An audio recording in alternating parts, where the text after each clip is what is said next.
Hi, hi, Tim. Oh, How hey, are Meg, how's you? it going? Good, Good. good. Good. Congratulations on your Oh, certificate there. well, I thank you. Thank you. It's feels like I've just completed first grade or kindergarten. As much as I know, I don't know, but it's good. It's all Yeah, good. well, they present it's good to have a well-rounded approach to what we're trying to do here. So it's good to Yeah, have that. yeah, absolutely. Well, I've learned a lot, and there's a lot a lot more to come. So Sure. it's Yeah. good. Yep, it's good. It's good. Keeps me occupied. Keeps me out of trouble. So it's good. That's what it's all about, frankly. Yeah, well, these days, with the garden kind of over now and the yard, I'm still raking leaves and I will be till Thanksgiving, maybe Christmas at this point. But after that, it's yeah, hunker down and kind of stay inside. Yeah. So, I was lucky. Most of my all these high wind storms that we had pushed oh, all my leaves off into the woods for the most part, which isn't is that, oh, I know, I should have considered that when I was buying the house, which way the wind is usually blowing. It all blows into my yard, actually, right up yeah. against the front door. Ah, that's Yeah. awful. Yeah. Yeah, and I can only imagine how many leaves are on that tree, but it's probably 60 feet high, and I've raked it 4 times and Is it a taken, yeah, maple it's a or maple, it's a yeah, maple, and then I have oak in the back, and that's yeah, been a gift as well. So, yeah. yeah, the dog goes out and just watches the leaves come down in the morning. The dew pulls them off the tree, not fast enough, but the dog likes it. She goes out and she watches. That's So, good. yeah, it's good. I have a nice big compost pile out of the whole thing.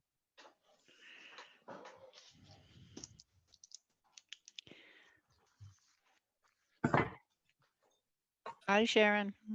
Hi, Hello. Laurel. Hi, Dave. Hi, Meg. Hello. How's Hey, everyone everybody. doing? Good. Enjoying this beautiful weather.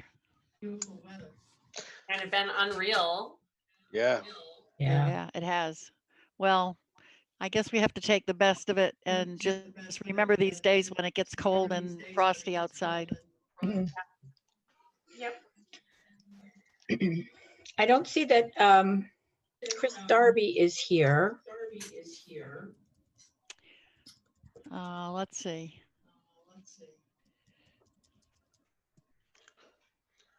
Sometimes I can see the list.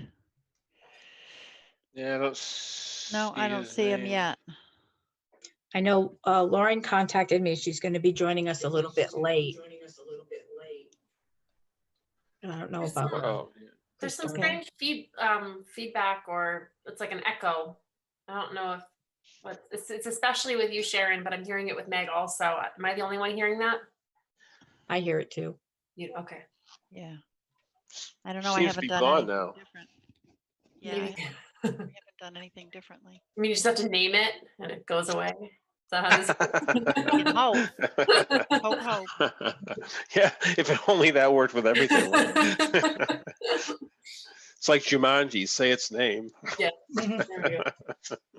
Okay, we'll wait just a minute to see if Chris joins us. Oh, here he Here. is. Okay. He's just joining now. Hi, Chris. All right, I'm going to call the meeting to order. Are you all set, Mr. Britton? Dr. Britton? I'm actually home. I'm not at the studio with him tonight, so we are ready when you are. All right. Do you want to take us through the agenda, or Sharon? Sure. Do you want me to? No, lead I us will. through? That's fine. Just want to Okay, make great. sure you were ready to go. All right, let's call the Ready to meeting to go, sure. order. First is the Pledge of Allegiance.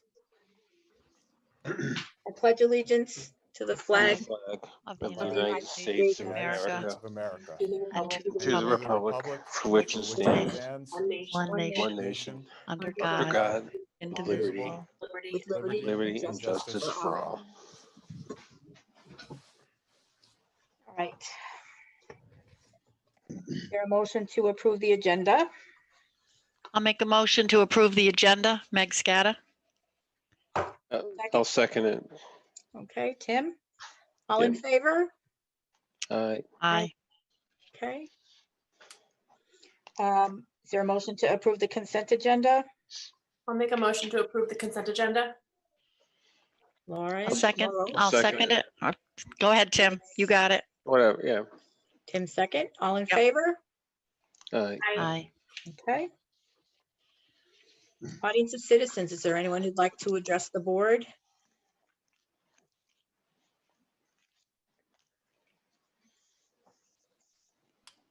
I'm seeing shaking heads. Doesn't look like we have no one. Okay. No one would like to. Not at this point. Okay, great. There'll be another opportunity at the end. Student representatives reports. Who'd like to go first? I can take that first, as long as everybody can hear me okay.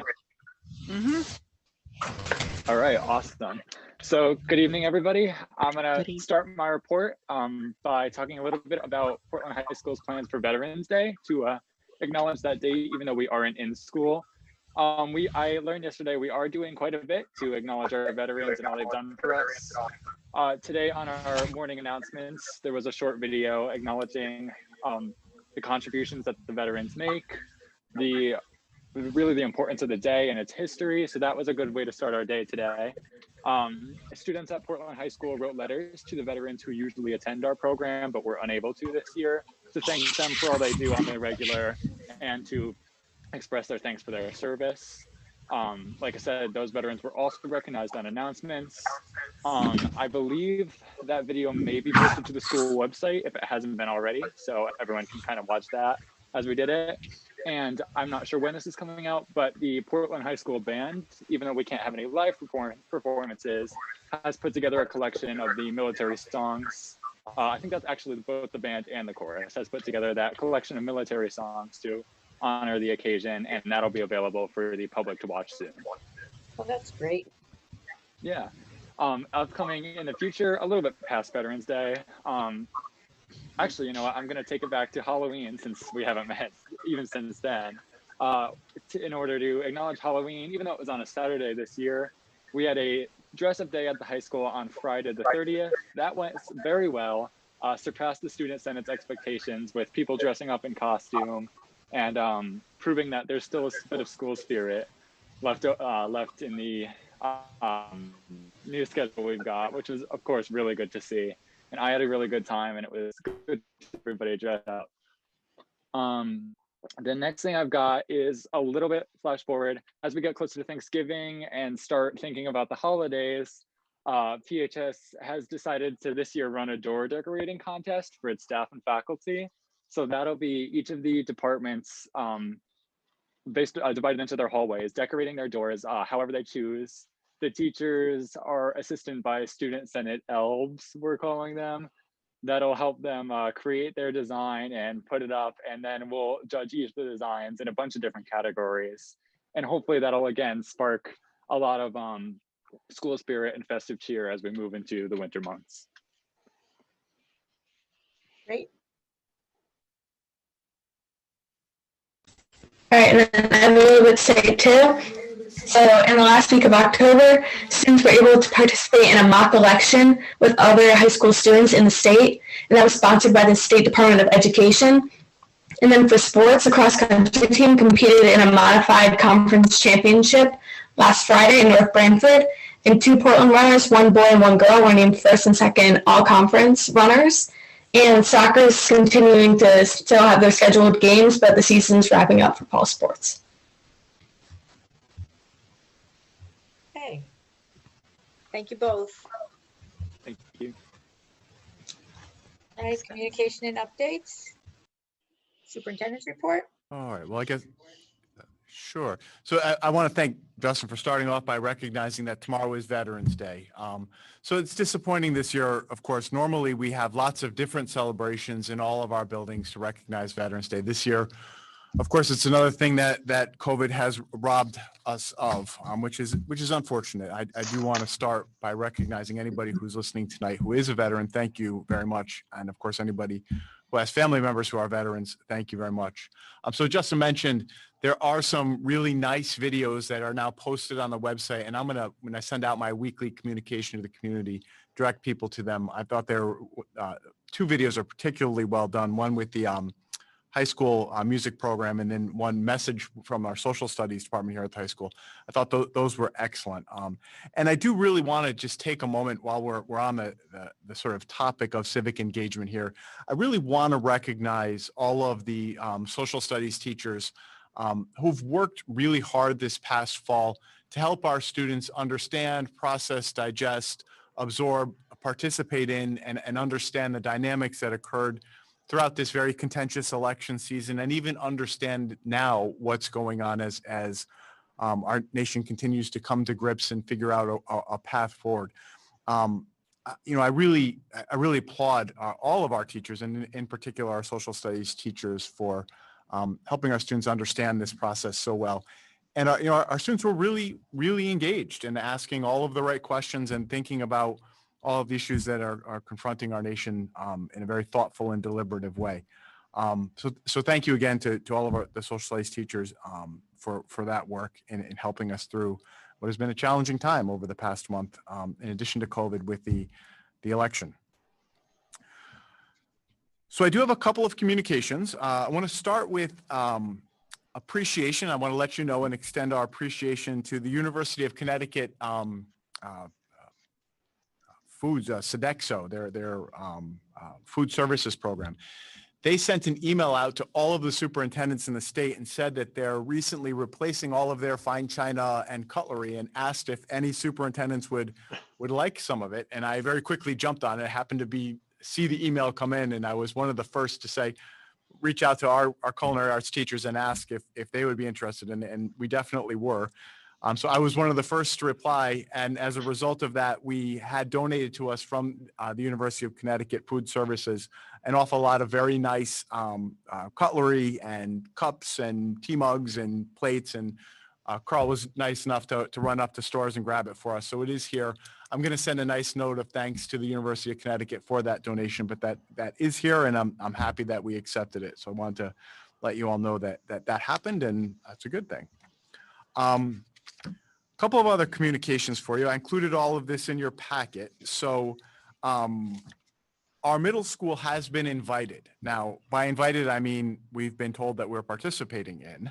So that, to the extent that that's an invitation, we are going to participate in some additional testing this year. So some of our 8th graders have been sampled and selected to participate in the National Assessment of Educational Progress. This is the NAEP test.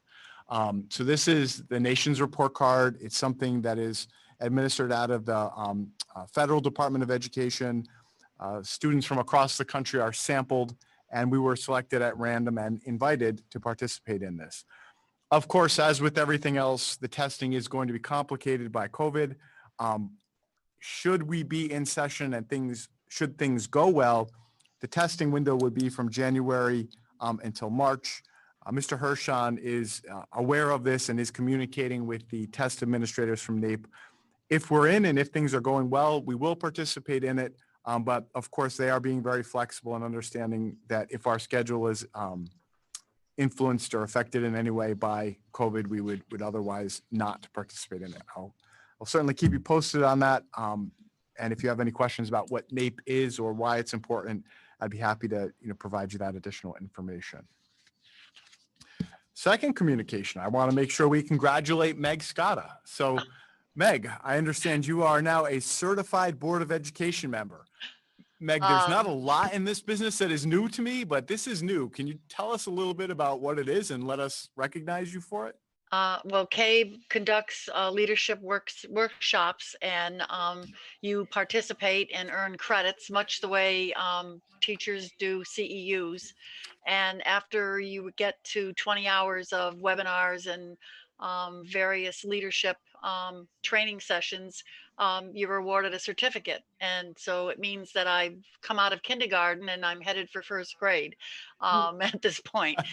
There's a lot to learn, and it encompasses all the areas of policy, curriculum, budgeting, all the things that Board of Eds need to know. And so I feel very blessed that I've had the time and the board support to be able to do this. And like I said, I feel like I've graduated from kindergarten and I'm headed for first grade. Congratulations. Congratulations. Thank you. And Thank that's you. great. You know, thank you for doing that. I mean, I know that certainly we all reap the benefits of your knowledge, and you know, I've seen it particularly in action at our policy committee meetings. You are so on top of the policy. It's really impressive and very helpful for all of us. So Well, thank you. thank you for doing that. I know it's extra time out of your life, but I know you enjoy it too. And I we do. certainly I reap like the benefits process it, of so. learning and, you know, always learning and always curious. So it's good. It's a good mix for me. Keeps me out of trouble. Well, thank you for doing that. And I thought it was a nice write-up too in the River East where the BOE member honored. So I thought I'd give you a shout out and a congratulations and thank you for doing that. Thank you. Thank you. I couldn't do it without all of your support. So thanks. You're welcome. Great. All righty, so let me move on into the rest of the report. So in the packet you have, we've included the monthly enrollment report. What's really interesting, I thought I would frame the enrollment report a little bit for you. I'm going to include this document that I'm holding up. I just got it, so I wasn't able to get it to you in your Friday email. This is an analysis that I received from the Connecticut State Department of Education. So you might have missed some of the news reports, and not surprising, there certainly have been no lack of news reports out there these days that talked about a pretty significant decline across the state in student enrollment, right? So some districts are being affected more than others, but Connecticut appears to have shed a much larger, a statistically significantly larger number of students this year than in years past. So I got this report, I read it, I thought it was fascinating. The findings of it, I'll just read a couple of the highlights for you because I think it gives some nice context for our monthly report. The state has found, and I'm reading from the executive summary, there's been a decline in total enrollment of 15,436 students, which represents 3% from 2019-20 to 2020-21. So that's a very large attrition rate. We've lost a lot of students across the state. The second finding is that the two school entering grades, pre-kindergarten and kindergarten, saw the largest declines year over year, right? So pre-K and K saw the largest declines. And after doing this, pretty thorough study, the state has found that the greatest declines being seen in the earliest grades may suggest that parents are choosing to delay the start of public schooling for their youngest children due to the COVID-19 pandemic, and that additional contributing factors to the decline in student enrollment are reflective of parents opting to homeschool their children. So with that context, you see our enrollment report. And again, here, as I look at it, the largest decline I think that we're seeing is again in our kindergarten, right? Most of our classes average about 100 students. Our kindergarten enrollment is at 82. I believe this is very consistent with what is being seen across the state. And I'll be very interested in seeing if that kindergarten class enrollment, I think they may be the class of 20 something, I have to count backwards. We'll see if that number bumps up when those students enter first grade, which may indicate that parents are choosing their parents in our community choosing not to have their students attend the kindergarten this year, but are delaying until next year. So we'll see if we get either a larger kindergarten class next year or a larger first grade class next year. Again, our numbers are very consistent with what is being seen and the Connecticut State Department of Education has studied across the state. The other thing I want to point out in this enrollment report, and then I'll see if there are any questions, is that our PVLA enrollment has dropped from 220 students to 183. This is consistent with the return from the hybrid to the full in-person. We thought it was going to go the other way. We anticipated that moving from hybrid to full in-person would encourage more parents to join the PVLA. We did have students go to the PVLA, but we've had more come out of the PVLA and return to full in-person. So the PVLA enrollment now is at 183 students. And you see the section sizes across the board, starting from pre-K through 12. So that's our enrollment report, and I would certainly entertain any questions about our current enrollment. Dr. Britton, I'm just curious as to whether or not the state is going to ascertain that these are, in fact, delayed entry into school or homeschooling, if the state is planning to just corroborate those numbers. It seems like an awful lot of kids, and obviously parents may have moved home, or not moved home, but they may have moved home with their parents and taken their kids with them, but they may have moved out of state as well. And I wondered if there was any tracking of students who are leaving the state to move to other states for their parents' employment or lack of. Yeah, I think that these numbers are certainly alarming. They're alarming, particularly in some of the cities in the state. Yep. We haven't experienced it as much here, except in our kindergarten enrollment. But definitely this has the attention of the Connecticut State Department of Education. That's why I think they did this study. And it's been brought up in multiple meetings with superintendents and the Commissioner of Education that I've sat in on. And this is, I think directly related to the ongoing pandemic, but it's something that, we have to get our arms wrapped around statewide and figure out where these students went and how we get them back when this crisis is over. Right. I don't have the answers exactly. Are there any numbers available from any other states to compare these to? Is this national or regional, or is there no way to know at this point? I don't have the answer to that. That's a really good question. I don't know. But I will certainly attach this report that I just got to your Friday email, and I'll have it posted in Dropbox too. It's an interesting read, and you see the numbers from all of the towns in the state here too. So some nice light bedtime reading if you're interested. Okay. Okay. Yep. All righty. So let me move on. So reopening of schools update. Oh boy. All right. Let me catch my breath on this one. It's been a long day. Stressful day, but we're okay. So let me start with some of the data. I just checked the numbers this afternoon before I came up here. Portland is now at 12.3 new cases per 100,000, which makes us an orange district, right? So we were not classified. We were below that 10. We've crossed that threshold at first benchmark moment of 10 per 100,000. We are now classified as an orange town. Middlesex County is at 13.5 new cases per 100,000. Hartford County is at 17.8 new cases per 100,000. And Connecticut in total, as of today, is at 19.8 new cases per 100,000. That was the most recent data I just looked at on the state portal. I think those numbers are going to go up even higher because as I was on my way up here, I heard the state just reported an infection rate of over 7% now for today, which is certainly alarming. So the numbers are not good. They are trending upwards. This is certainly, I think, consistent with what we've, been warned about as the colder months are here, and the numbers didn't drop significantly over the summer, but the second wave is well underway.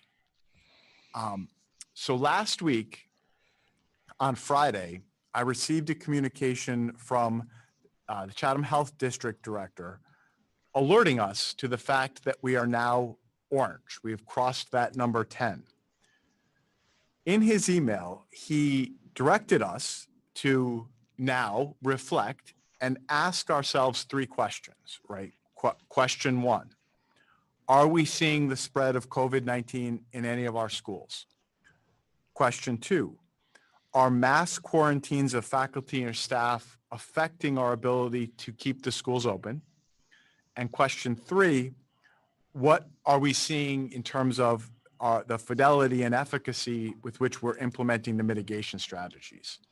So we were notified of the orange rating and asked to now spend some time asking and reflecting on those 3 questions. I'm going to loop back to those 3 questions momentarily because I do have answers to them or updates with respect to them. I think the answer to those questions are evolving, but certainly I can give you a snapshot as of today. In addition to the notification that we're orange and the expectation that we reflect on those 3 questions, it was also advised that the school, here's reading directly from the notification, that non-essential social or community gatherings of any size for any reason end by 9:30 p.m. or otherwise be canceled or postponed.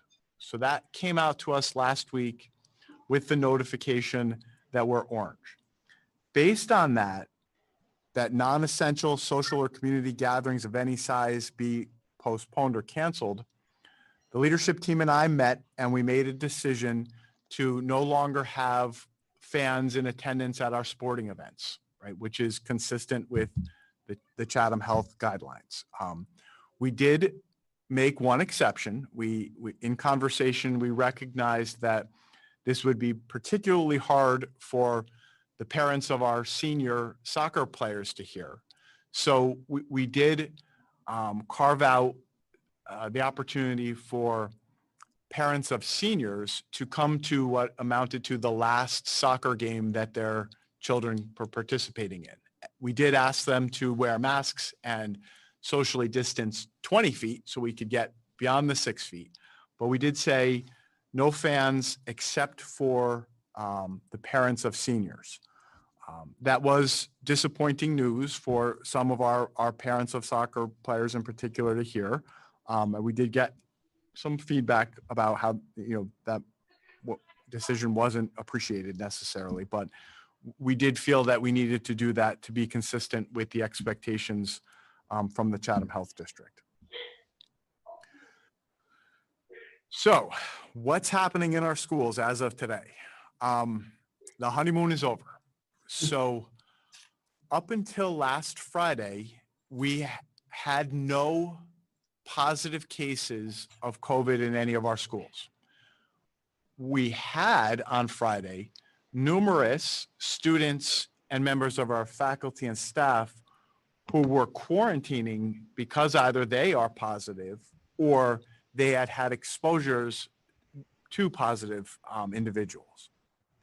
But the very good news as of last Friday was, based on the contact tracing that was done, it was determined that at no time did those individuals enter any of our schools during a period when they may have been infectious, right? So that was a reflection of they weren't feeling well, or they were aware that they were exposed to somebody and made the right decision and stayed home.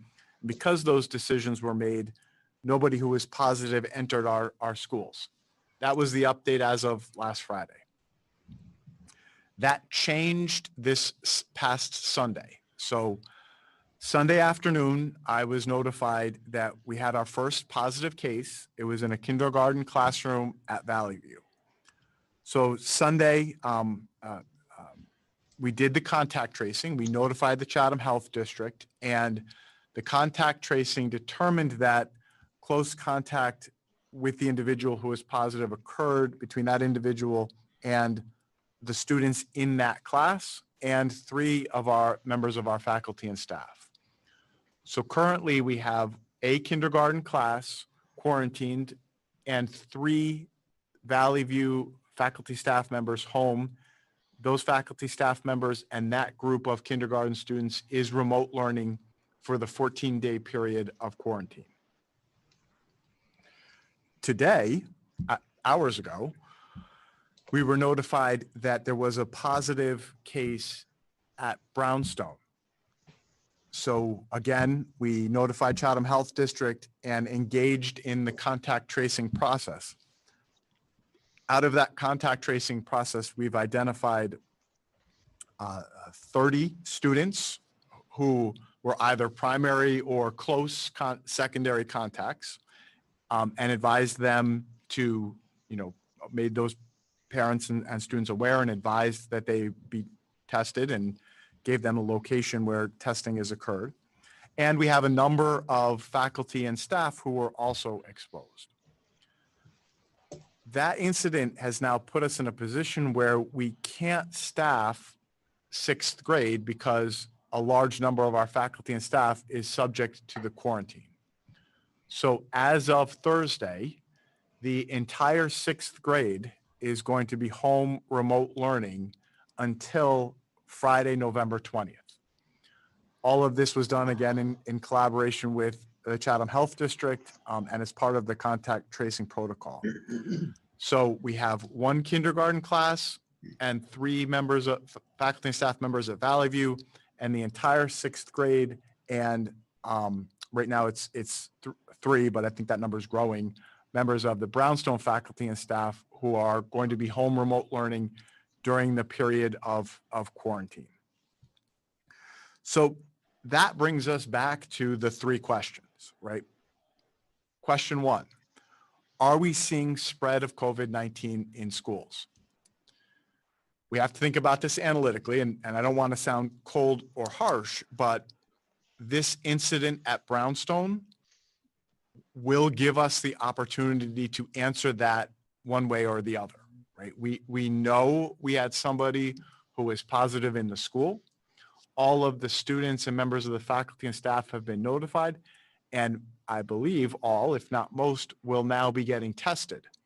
I believe I'll know over the next 48 to 72 hours how many, if any, of those individuals are positive, and if their only known exposure was to that individual from Brownstone. So I think by Friday at the latest this week, we'll be able to answer that question more definitively. But as of right now, the answer is still, I am not aware of any cases of COVID being spread in our schools, but stay tuned.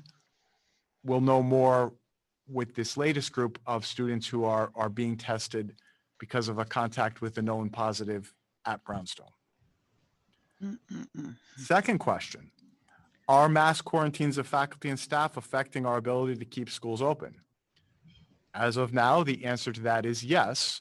That is why the sixth grade is going to be remote learning.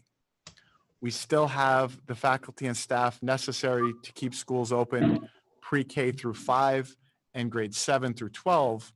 But we clearly see how once we reach a large number of faculty and staff are quarantined, that's one of the likely reasons that schools were closed. Fortunately, we haven't closed a school. We've just sort of closed a grade level, which is grade 6 for the 2-week period of time. And that sort of gets us to the last question. Are we implementing the mitigation strategies effectively? My answer to that right now is yes, but I am here to be completely honest and say people are getting tired. We must redouble and recommit ourselves to the social distancing, the mask wearing, the hand washing. I know it's hard. I know our students, in fact, are getting tired of it. I know our teachers in some cases are tired of asking repeatedly, keep the masks on, but we got to keep it up if we want to stay open. So as of now, I think the mitigation strategies are being implemented with the degree of fidelity that I'm comfortable with, but it is being strained by pandemic fatigue, and it is something that I am very aware of. Our building leaders are very aware of, and our teachers are very aware of. And we may sound like beating the same drum here, but we've got to stick with it. So I'll stop there and ask if there are any questions thus far. Go ahead, Tim. Go ahead. No, I was just going to say, Charles, how much I know. For one, you guys are faced with these really challenging decisions. You've got these, circumstances changing on the ground minute to minute, and I just appreciate all you guys are doing to keep everybody's safety in mind and to do what's right. So, thank you. I do have a question just in terms of the 5 days that we are in school. Are we overstressing the system and overstressing everybody? And should there be a midweek break with extra cleaning going on? I know people are getting tired of the masks and then sometimes we think, well, everything looks pretty good right now. The numbers are low. Maybe I don't have to wear the mask all the time. But maybe increasing the number of mask breaks will ease some of the fatigue that kids and teachers are feeling, and also maybe a half a day on Wednesday would allow some serious deeper cleaning that has to wait until the weekend. I just, Those as a are parent, all good questions. Yep. I don't see any, my children have zero issue wearing a mask all day.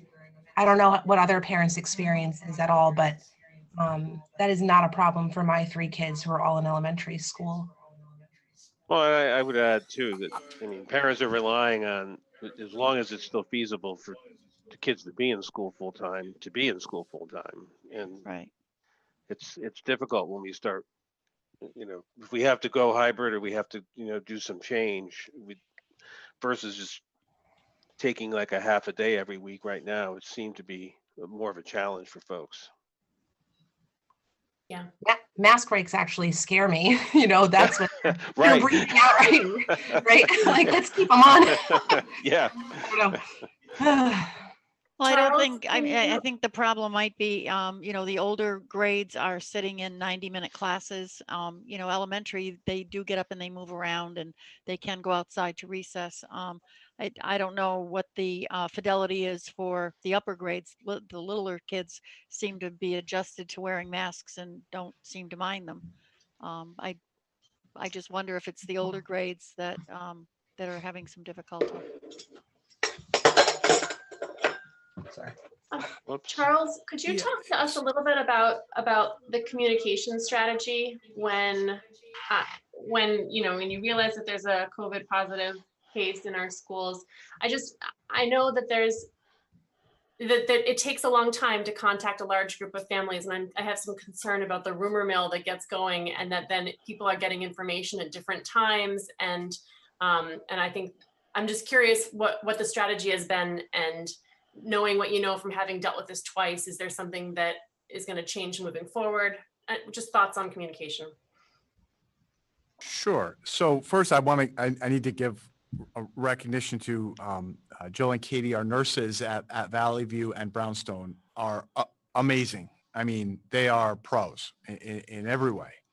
And you're right, it takes time, right? So on election day, our nurses were trained, provided directions on how to end the interview questions essentially by Russ and the Chatham Health District. The reason why we did that on election day is because the Chatham Health District is unable to satisfy all the demands for contact tracing requests. They can't keep up. So they've now delegated that back to our school nurses, and they have been heroic and stepped right up and said they're willing to do it. So the way it's worked in both cases is that the parents absolutely did the right thing and either called or emailed the school nurse, the school principal, or Dawn Davis, our COVID liaison. And as soon as the nurses got that email, which is almost in real time because they're checking, like all of us, our email hourly, if not every 5 minutes, like many of us are, then they have to essentially interview the individual who tested positive. We'll have to review the test results, make sure it's the right test and not whether it's the antigen or the PCR. There's lots of conversations about the type of test and whether the individual is symptomatic. There's just a lot of questions that go into it. The nurses take a lot of notes during that process to identify, who are you in close contact with? Was it 6 feet or more? Were masks on? How loud was it in the room when you were there? Were you eating? They ask all of these questions. Out of that, they're able to identify the people who are likely to have been exposed to it. Now, it's taken several hours for them to do this. It hasn't taken days in the 2 cases we've had, but I would say Sunday, from the moment I was notified around 11 a.m., it took till about 4 o'clock for the contact tracing to be done. Today, I think that's roughly the same, maybe from 10 o'clock until 2 o'clock. We can't do much until that contact tracing is done. Once that contact tracing is done, before I communicate out to the entire community through the emails that I've sent, we need to tell the people who are exposed that they've been exposed. The last thing we want is to send an email out saying the entire 6th grade is quarantined. You might have been exposed, right? And cause a panic. What we need to be able to say is the entire 6th grade is now remote learning. We've notified everybody who's been affected. The inference there being that if you haven't been notified, you're not the one that the contact tracing would otherwise have figured out you might be at risk, right? We want to get ahead of that. When we notify people that it's happened, we want to have already told the people who are most directly exposed. To your point, I think the problem with that is that between the time the first person is contacted and the last person, that first person has probably lit up social media and the phone telling people, oh, I just got a call and was contact traced, which starts the rumor mill, right? Mm-hmm. So unfortunately, I think what we're going to find in these cases is that people are getting drips and drabs of information that's hitting the social media and gossip channels quickly before they get the email from me with the facts of what's happening and what the implications are. I don't know how to slow that down.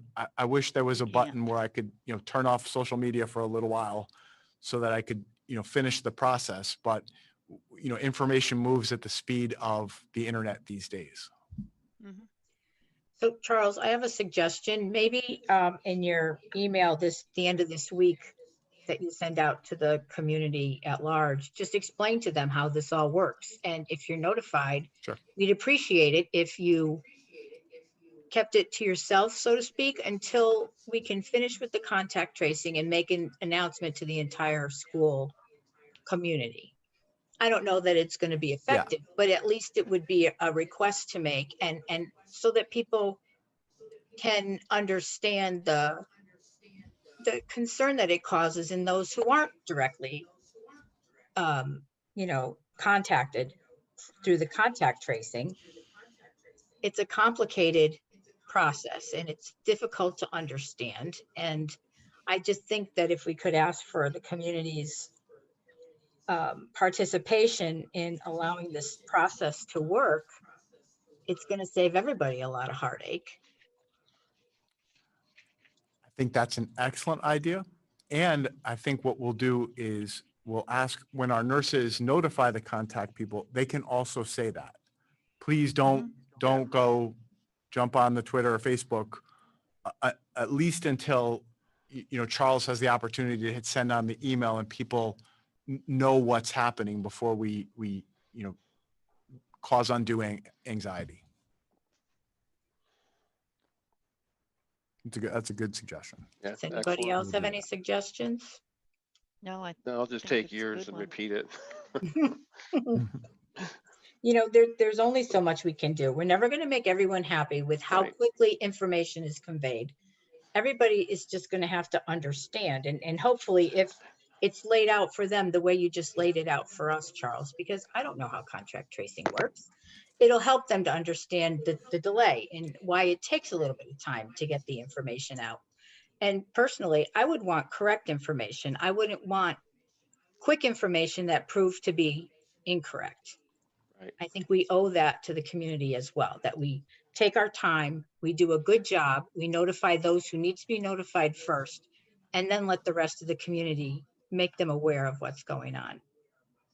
I think it's a really great idea to ask that the folks who are making the phone calls make a direct request to families that they keep the information to themselves until the district-wide email goes out. And I would add that I think that you've shown over the last 5 days, Charles, that that you intend to be very transparent with all of this. You've sent out emails, you know, to the, not only to the folks directly affected, but to the entire school community to keep them informed. And I think that's important and goes a long way towards letting them know that they can count on you to share what's going on and to be honest. I would only add that my main concern today specifically was about kids coming out of school, having heard things in school, rumors in school, coming out to parents who hadn't heard anything yet. And I think that has the potential to be really upsetting. So I don't, you know, any thoughts for the future about how we make those transitions easier and calmer and emotionally safer for the students? I just wanted that to be said. I guess we Yeah, could tell the you're kids the the same actually thing. the third person who is. Yeah, I think we can do. I think, you know, certainly we can do that. You know, I don't know how. You know, that you know, it's hard because what we really need to be very, very careful about is protecting the people who are positive or affected. You know, we really, we can't go out there and say these things, but unfortunately, you know, call it human nature. I think that's the first thing people will figure out themselves. And in a small town, sometimes it's a little easier than we'd like it to be to, you know, bring a deductive process and say it must have been this person. I don't know. I think, This is all very new and difficult. well, I think the same protocol that we use for parents who are being called to be informed that their child has been exposed. Maybe kids need to hear what contact tracing is and how it works, and also it appeals to their better angels to not pinpoint kids. You know, we may know that somebody is sick and we hope that they get better, and we're not going to go out and we're not going to spread rumors. And I think they deserve to be informed as well. So I think it's an opportunity for us to appeal to the better angels of our students as well as our community members and parents. I would agree. So let me talk a little bit about where we're headed. You know, I'm not prepared to say right now if we're going to be full in or in hybrid next week. I'm just not prepared right now.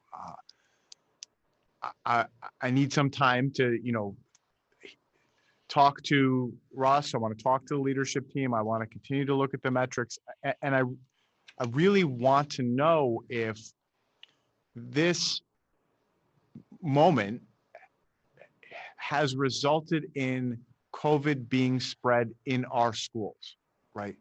So if nobody tests positive over the next 72 hours, and I'm sure people are going to, that's about the time frame when people are going to get their results.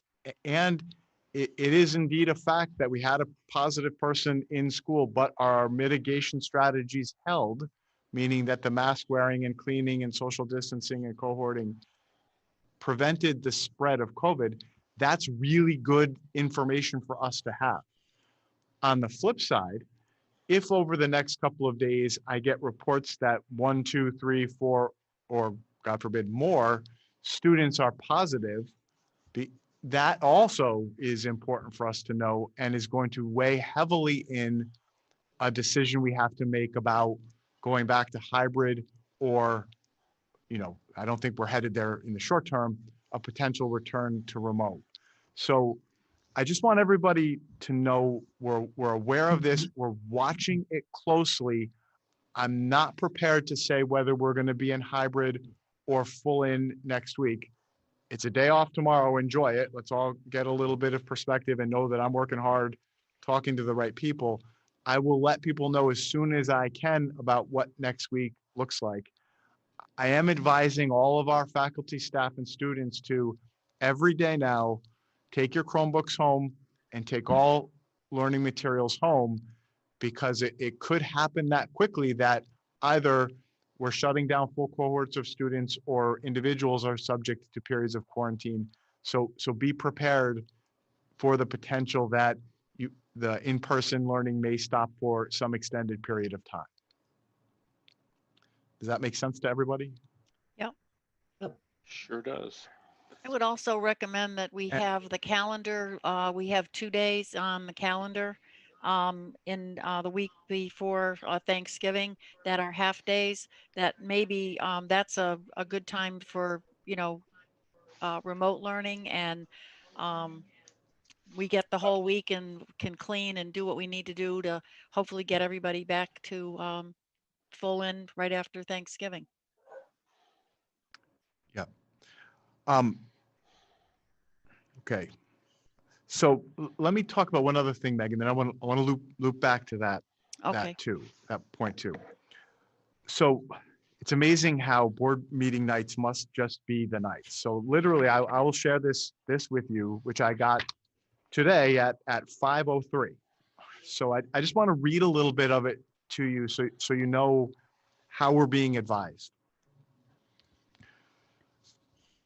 I think the reason this came out, let me give it a little context, is that lots of school districts in the state, including ours, are very aware of and concerned about what the holidays are going to do to our schools, right? People are probably hearing that colleges are closing after Thanksgiving, extending the holiday break, aware of this. And lots of us are very anxious about families' travel plans, and if people are having that big traditional Thanksgiving dinner with family from all over the country, those are bad ideas. And that people may make those choices and do those things. It might mean that concurrent with the holiday season and the current surge, we see a big jump in numbers, and that's frightening and not something I want. So everybody, please just stay home, enjoy your bubble, and maybe do a driveway moment cup of coffee and piece of pumpkin pie this Thanksgiving. That's what I'm planning to do. I'm not going to be having any Thanksgiving dinners, right? But I can't tell people how to live their lives. If you see the news tonight, some districts are looking ahead and saying, we're going to close, or not close, we're going to go remote after Thanksgiving and stay remote until January 1, 2021. You're probably seeing that in the news. As a matter of fact, if you don't believe me, open a browser and look at TNH right now, and you'll see that there are certain districts out there that are making those statements now. So it's probably not surprising that this email that I just got came out at 5:03 tonight, after the media started reporting on those districts making those plans. So this is from the Commissioner of Education and the Commissioner of the Department of Public Health, right? So I'll just quickly read it for you. This communication is to reinforce the importance of school districts making public health data-driven decisions during the COVID-19 pandemic, while safeguarding the importance of student access to in-person schooling for our children's education, social, emotional, and nutritional needs. Questions have been raised about having all students learn in a fully remote environment for an extended period of time after Thanksgiving or other upcoming holidays. The Connecticut State Department of Education and the Department of Public Health are closely monitoring the community spread of COVID-19, as well as school-related cases of COVID-19. The mitigation strategies we have put in place, masks, distancing, cleaning and hygiene, ventilation, cohorting, are working. We are not seeing sustained person-to-person transmission of COVID-19 in schools or outbreaks of COVID-19 in schools, despite increasing levels of COVID-19 in the community. We also know that in-person learning is benefiting our students' social and emotional and physical well-being. The CSDE and DPH do not think that arbitrary date-based closures of school are warranted at this time. So I'll stop there. It kind of goes on from there. DPH is telling us, and this is consistent with what I've heard, is that schools are not the super spreader events that many of us have feared in the summer. Schools are proving to be safe. So they're imploring us not to make date-based or decisions about what might happen, but stick to the data and continue to make decisions similar to the ones we've made thus far. Any questions about that? Sounds I thought it was good reasonable. advice. Yeah, sounds very reasonable.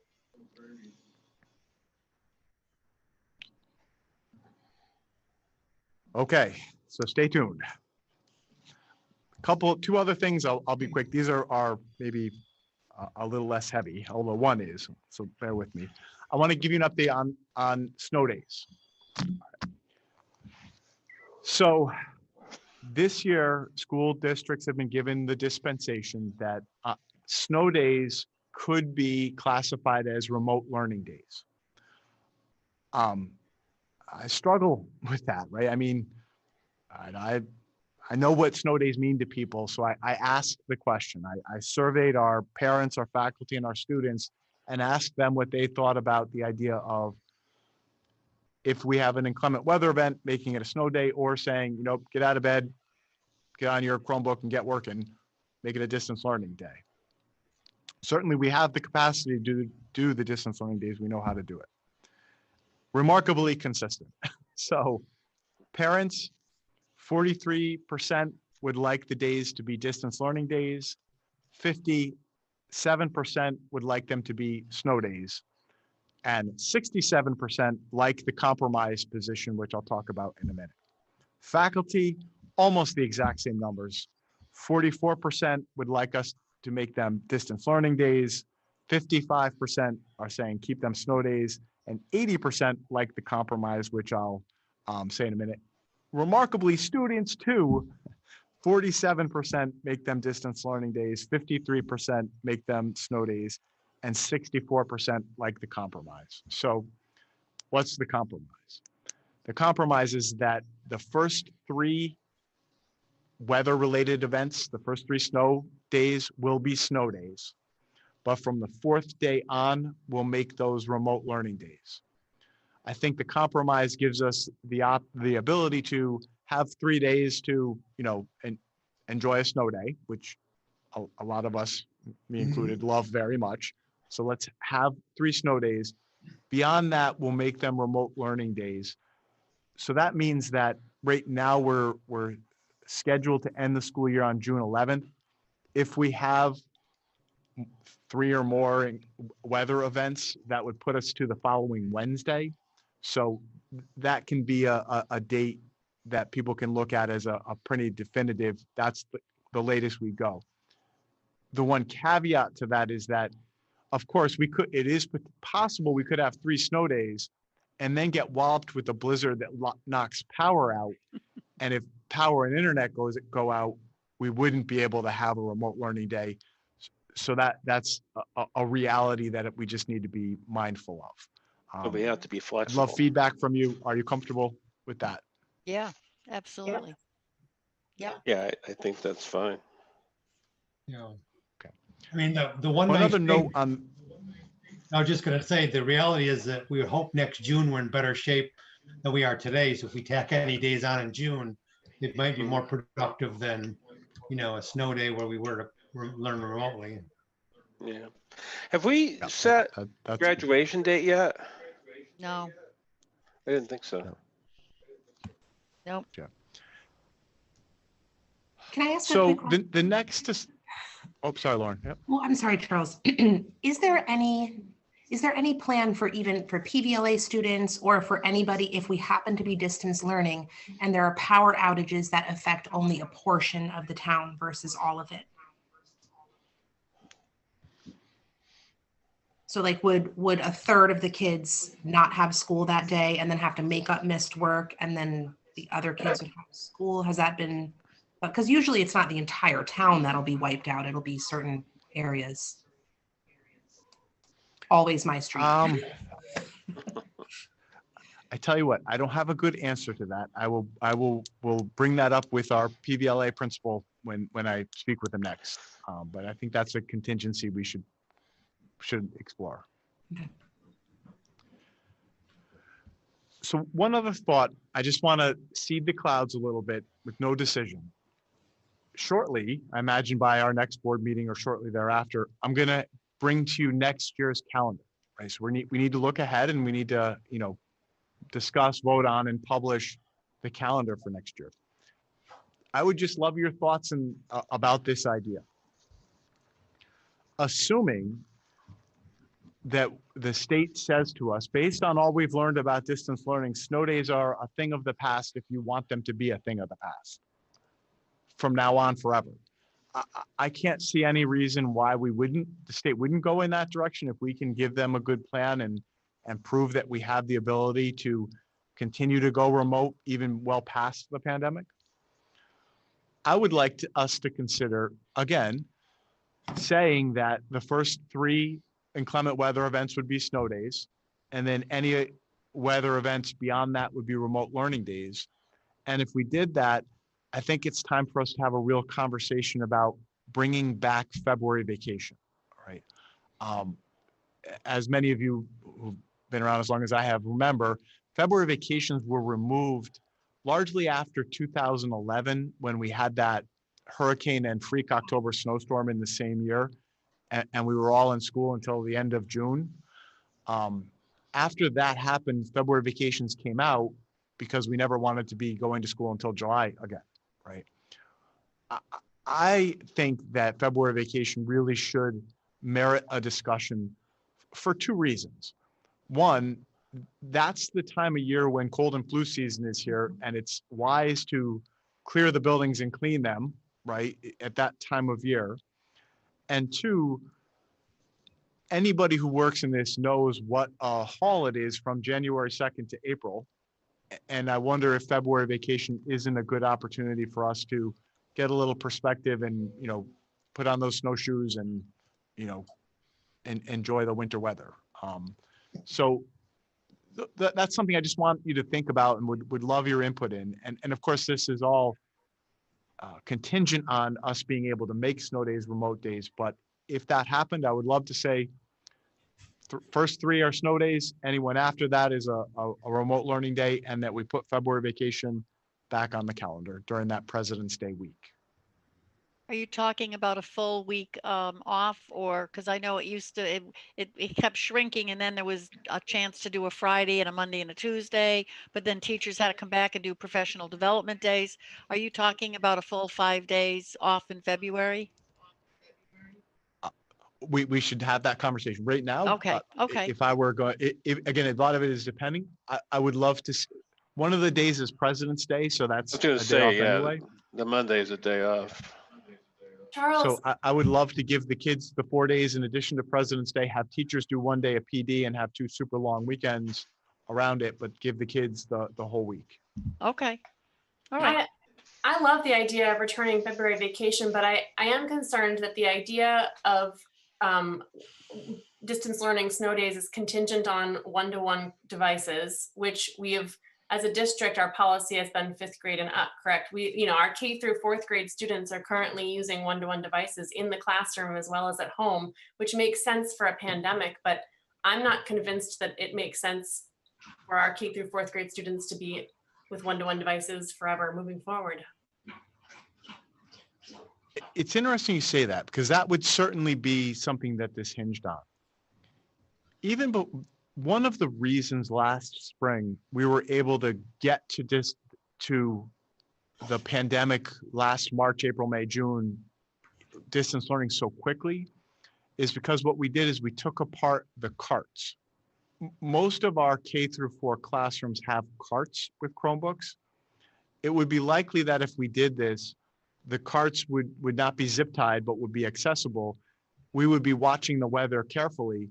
And if, as the 4th snow day approached, we would be handing out the Chromebooks for the kids to take home in the event of that inclement weather event. I do think we would have enough Chromebooks in our stockpile after this event to facilitate that. And this, like you're saying, Charles, this would all be contingent on the state approving this going forward, that they're going to Exactly. continue to count these remote days as actual school days. Correct. Right. Like you So said, I just think it's food for worth the thought. discussion. Yeah, it's just something I think we'll have Worth to the- look at. And I think to Laurel's point, I think, what's the research here on, the effectiveness and the having these K-4 kids learning with these devices versus through other, non-electronic means. For sure. So I'm a little confused on this calendar because right now we don't have it built in. We don't build in any snow days and we end, say, June 11th. We would automatically change our calendar to end June 16th. Yes. If we added 4 days off in February vacation, we would add those 4 days and be looking at June 15th. And then again, if we said the snow days on top of that, add those forward. But that would be the latest date. I just have to open a calendar up and look ahead. The latest date would be somewhere around June 18th, June 19th. But again, because we don't want to get ourselves in a position where we get walloped with 10 snow days in a year and have a February vacation in there and then are going to school till the end of June. That's what we all want to avoid. Charles, just to, and then maybe I didn't catch this part of it, but are you suggesting this is something we would implement for this coming February No. or in calendars in future No. years? Next- Okay, that's what No, I I'm thought. getting you thinking a year Yeah. ahead. Yeah. Yeah, okay, that's what I Yeah. thought. Yep, I'm just seeding the clouds a little Yeah. bit in the context of a snow day discussion. Mm. But certainly that's something that, we'll look at when we look at the 2022 calendar, which is going to be on the agenda shortly. Okay. We can all give All that right, some last thought. thing, I promise I'll be quick. So winter sports. The Department of Public Health, and Chris Serra is on the line with us if you have any questions for him, but I don't think you'll need to. You'll probably just be able to get what I'm saying. The Department of Public Health released their guidelines and suggestions for winter sports. Now, again, we are going to follow the Department of Public Health no matter what the CIAC decides to do. We are going to adhere to the Department of Public Health recommendations. Those recommendations are that indoor high-risk sports not go forward. For the high-risk sports that we would have this winter are wrestling and cheerleading. So it is at this point highly unlikely, unless the DPH changes those guidelines, that we're going to have wrestling or cheerleading this winter. I'm really sorry about that. I feel terrible. I don't want to do that, but wrestling and cheerleading, the Department of Public Health has said not advisable. So What about it's basketball? unlikely that well, I'm getting to basketball. Okay. The moderate risk sports that we have are basketball and indoor track. The Department of Public Health has said that you may go forward with those. There's a big but. But the kicker is that at all times, including practices and games, athletes must wear masks. I am unsure how we play basketball with that highly aerobic activity in a mask. I don't know how we do that.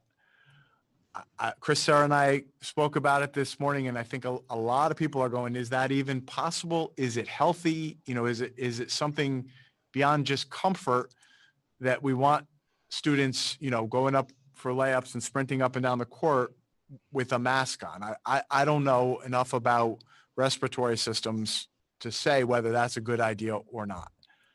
But we're obviously going to have to look into it.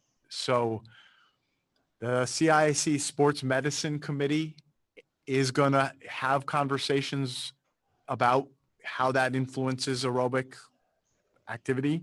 And certainly I am very aware of it, and we'll be having conversations with our local health people about whether it's a good idea to do highly aerobic activities with a mask on. So where does that leave us? Wrestling and cheerleading, unlikely to happen this winter. Basketball and track, we could have them if the athletes wear masks. So I'm not sure if that's going to happen. I'm not sure if the athletes would even want to play with masks on. Oh my God. My dogs. That's where we are as of today. Yeah, sorry. Yeah, that's interesting, especially well, the indoor track. I guess it depends on what event you're doing. Like running like a real Right. distance race in a mask would seem to be not not very not very good. Yeah. So stay tuned on that one. I don't Yeah. have an answer yet, but that was released yesterday as far as what we're able to do. So what information? Thank you. I'm sorry. That was a lot. I'm just curious, Charles, what information will you use to make that decision about whether it's safe to play with masks or whether to cancel the season? Clearly, if the CIC Sports Medicine Committee or our local health advisor says to us it is from a respiratory perspective not safe to be engaged in highly aerobic, vigorous activity with a mask on, then we're not going to do it. If they say it won't make you sick, you'll be okay, you'll just be really uncomfortable, then it will likely be a decision made by our athletes about whether they want to participate in that activity and be uncomfortable, right? So I think that's where we are. If it's a matter of comfort or health, if it's not healthy to do that, we won't. If it is healthy to do that, but it's uncomfortable, I would likely say that that's a personal choice. Me personally, I'm not running a marathon in a mask. I'm not going. I can't see. I personally wouldn't want to do that, but other people might, and I don't know that we then take away that choice. So Charles, didn't that recommendation, isn't it coming down from the governor? And I would have thought that he would have already conferred with health experts on wearing masks. It came down from the Department of Public Health. I'm sure the governor was involved in those discussions. But the recommendation is don't do the high risk sports. You can do the moderate risk sports, but you have to adhere to the mitigation strategies, including mask wearing. Mm-hmm. That's got a lot of us buzzing. Dr. Brett. Hello. Hey, Chris. Hello, how are you? So Good. just really quick, the CIAC is meeting with DPH and the Sports Medical Committee on Tuesday, the 17th, and they're going to give us the same type of guidelines as the fall. And then, the leadership team will discuss those. Dr. Britton will have them.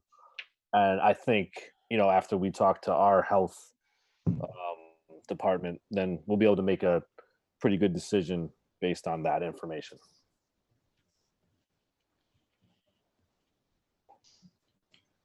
So more to come.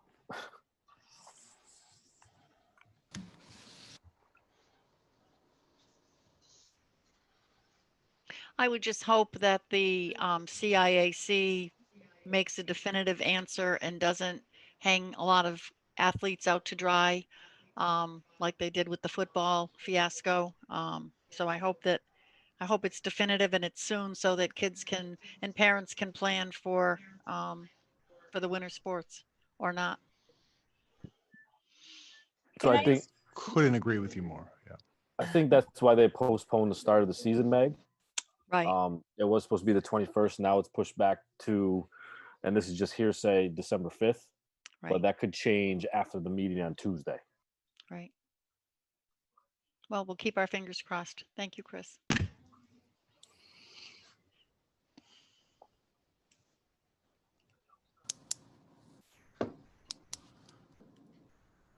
Any other comments? Nope. Okay. Are we ready to move on, Charles? I'm ready. Yep. I know that was a lot. Thank you. All right, next we have Assistant to the Superintendent for Business and Financial Affairs. Has Stephanie Fragola joined us? We need probably to unmute her. She is. Yep. Oh, she is. Stephanie on, guys. Yep. Hi, I'm here. There she is. Stephanie. So sorry for the late add-on this evening for the COVID expenses, but it's just, like I said, ever moving. So I wanted to get the most recent up to you. But for the first document, the authorized spending report,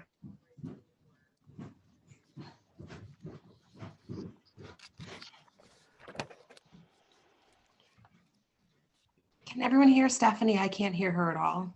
I can hear her.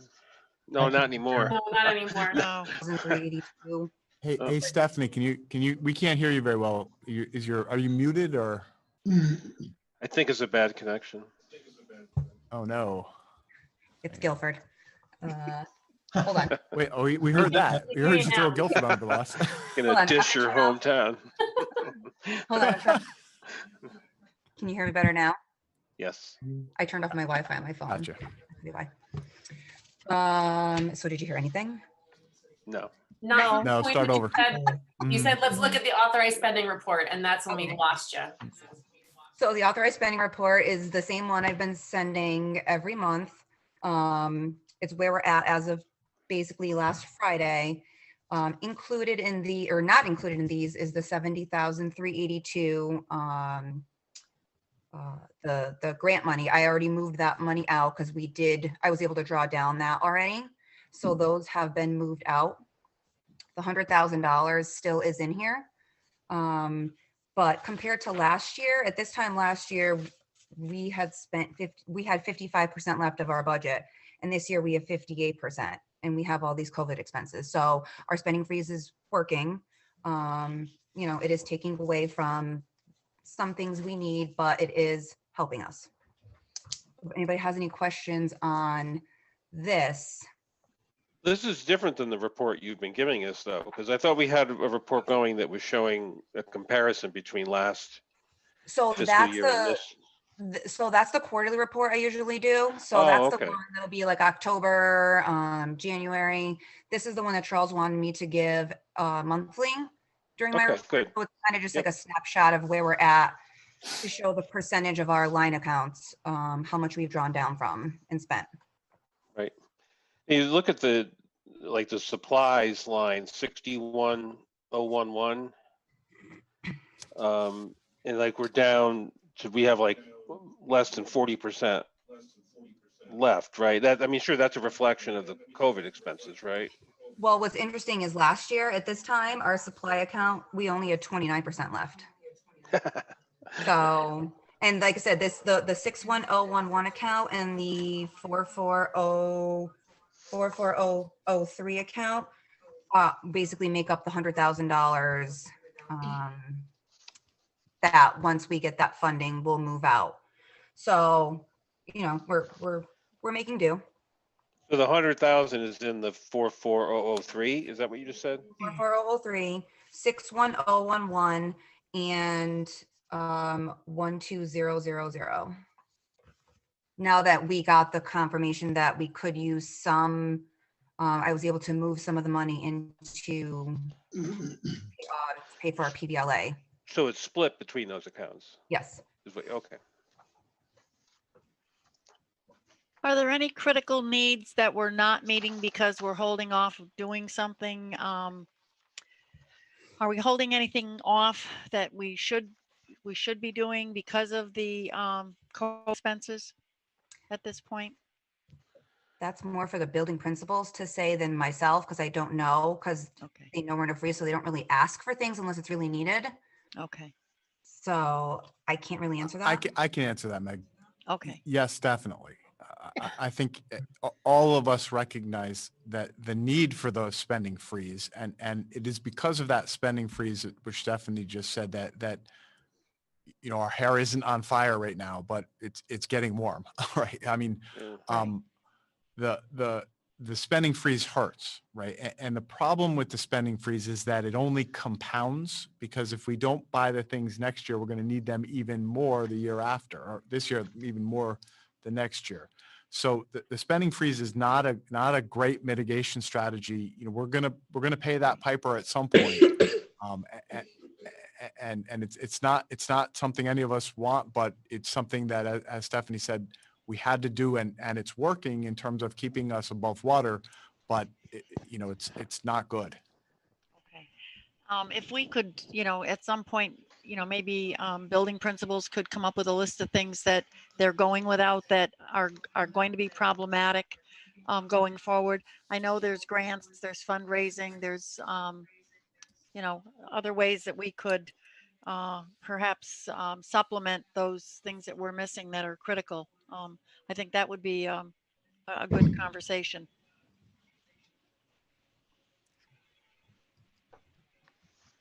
Just a suggestion as another way to mitigate some of the expenses that we're not spending money on. Right. I I mean, think it's a good idea, Meg. And I think it'd be good for us to hear it too, to just, to, Yeah. you know, Yeah. have it on our radar, what exactly we're not, falling Give, short. what of. are we giving up? Right. Yep. Yep. Yep. I'm glad I you brought agree. that up. any other questions on that report? Thank you as always. It's a good report. Yes. Did you guys get the COVID expense report? It was kind of sent late today. I'm just Was seeing it- it now for the first time. Yeah. Was it I an got it. email? It was in Dropbox. I mean, Yeah. I've sent it before, but there's just a little bit more detail in it. That report. Yeah, that one. So like I said, I know it was kind of Yeah, last. I minute. had questions on it. If you I do too. just, if I'm looking at the report and it's 2 pages in Yep. the left column, does that continue all the way down? That's a contiguous column on the left, and then it starts with new on the top. Is that? Yeah, so what you see, so as far as it goes down, then that goes up to the top. So whatever, So the wherever it grand ends. total on the left where it says 102,288.42. Correct. That's That plus the salaries of 262, 231 will total the 354.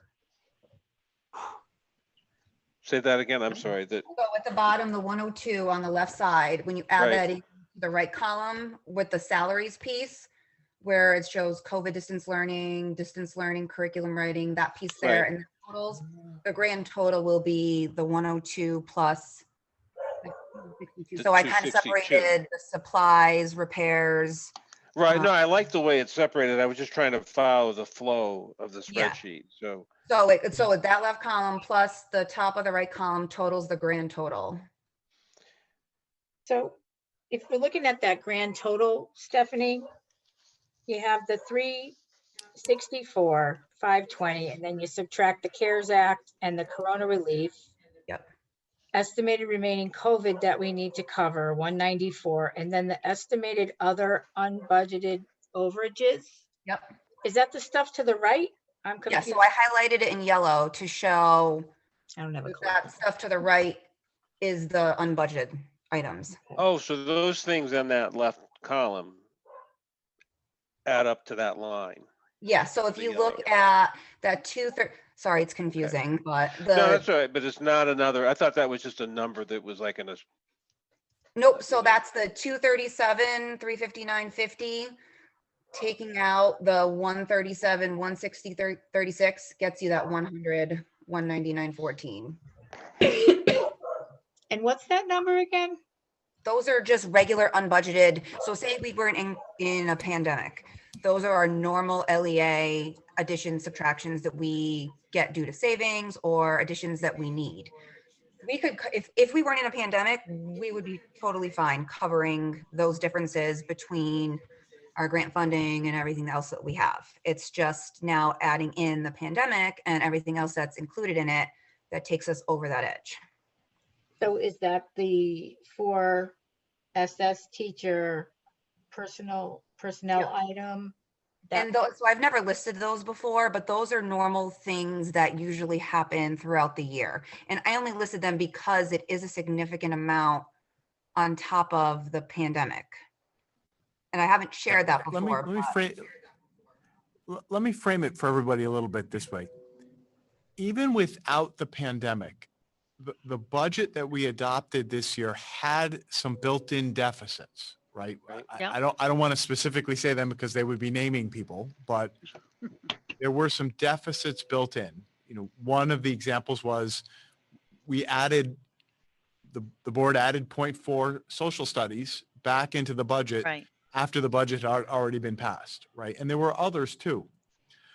The good news is that, you know, Stephanie has worked really wisely and she's covered already those built-in expenses. If we weren't in a pandemic, we would have worked our way out of those expenses as a function of the freeze and some grant money and some other, creative budget work that Stephanie has done, right? Stephanie, I mean, correct me if I'm wrong with this. Yep. The problem, though, is that there are pandemic expenses on Right. top of those already built-in things that we had to work to mitigate that we haven't been able to mitigate our way out of if we're in the pandemic all year, right? Okay. The X factor here is that what you're seeing, don't notice the projection, the big dollar items on here are Stephanie's projection that if we're running the PVLA, for example, all year, then that's what's going to have us in the hole. If Pfizer's vaccine works and we all get it in December and we can close the PVLA, then we won't have it, right? That's why there's a projection part of this too. Stephanie, I didn't want to take the words out of your mouth, but did I frame that correctly? No, you did. And I don't know if you're interested in the current to date amounts that we've spent, but I have I have those too. So this estimated total needed to cover, this is, as what Charles just said, is if things go along as they have, that's what we expect we're going to come up short for the budget. Unless something else Unless, gets thrown the in, miracle or then- money from a rainstorm of dollars from Washington, maybe, or That's Or any what other we're thing. hoping. If Washington heard that and wants to start Yeah. raining money on us, we would take at least that amount, please, because that's what we need. thank you for this. It's helpful. So,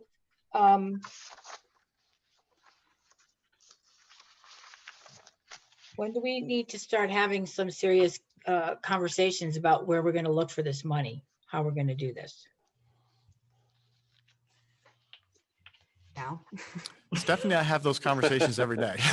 Is the board going to have that? So I think at this point, Stephanie, I'll let you talk about where we think we would end up.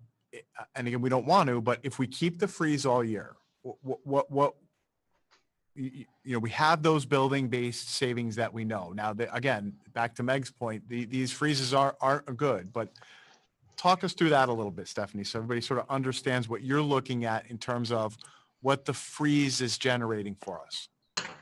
So big if, there was not one other expense, which we know is not the case, but if there was not one other expense that had to come through from, say, the schools or special ed or whatever the case, with my projections, we'll come in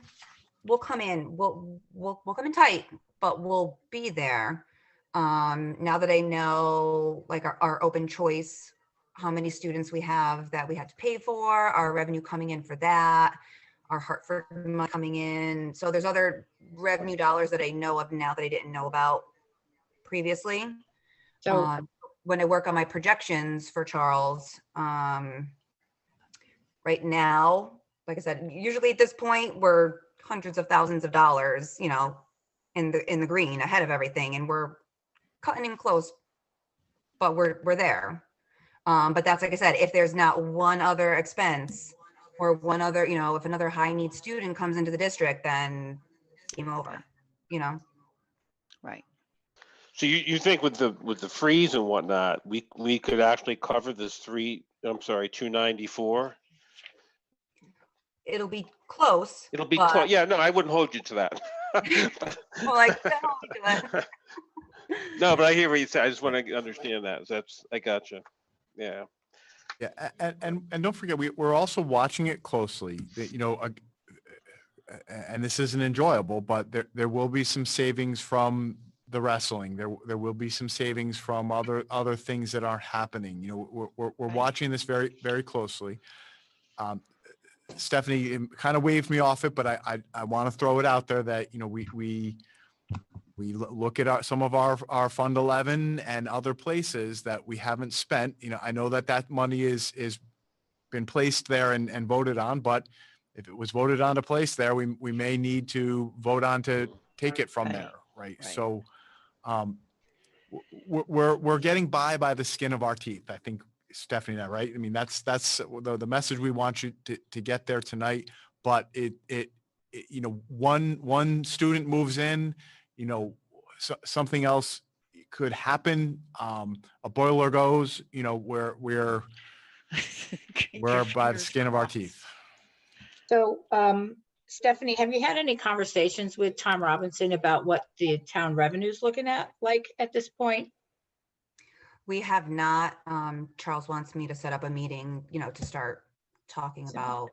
That's something else we should, you know, Yep. be cognizant of, that, you know, if the town isn't getting the, you know, tax revenues in, we're gonna really have to start, you know, thinking long and hard about how we're gonna make up any deficit, because it's not gonna be coming from there. So I think it's important that we know that too. Agreed. At the last financial Board of Selectmen meeting, he didn't give any specifics, but he said the revenues were strong. Oh, good. That's good. Oh, that's great. Yeah. I would think there would be somewhat of a delay in the revenues dropping off because of the way that most people's real estate taxes are escrowed with their mortgage. So once, unfortunately, or God willing, it won't happen, but if we start seeing a lot of defaults, then we'll probably see a drop in that, but hopefully it won't come to that. Any other questions on Stephanie's reports? No. Thank you as always. Thank you. Appreciate the information. All right, next we have curriculum, Director of Curriculum, Instruction and Technology. Eric. Good evening. Hi, Rick. Can you guys hear me? Yep. Okay, perfect. I'm gonna apologize in advance. My internet has been choppy at times. I don't know if it's on my end or your end. So if I suddenly go choppy, just let me know and we'll go from there.